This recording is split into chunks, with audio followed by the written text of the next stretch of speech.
Here's how to set up a Z-lock from the saddle position. So from the saddle, what we initially do is we grab this control leg. Now we have to move the control leg into our neck so that we pass over from one leg to the other. So from here, what we do is we scoop these tendons with our free hand, and this gives us a good control on this leg, giving us time to take this hand, swim it underneath, and then bring this leg all the way up, placing it in our neck.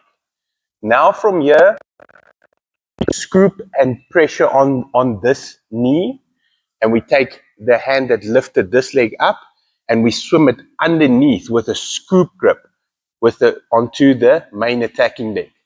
We then feed our hands underneath this leg over the shin of this leg, giving us this pass over.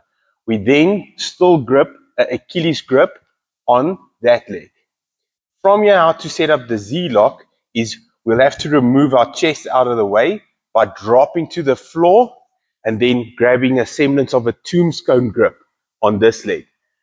As soon as we start passing this over, it will create some knee bar pressure. So our opponent will always go and turn their knee to this side. As soon as we've passed it over, we immediately sit up to stop them from passing the leg straight back.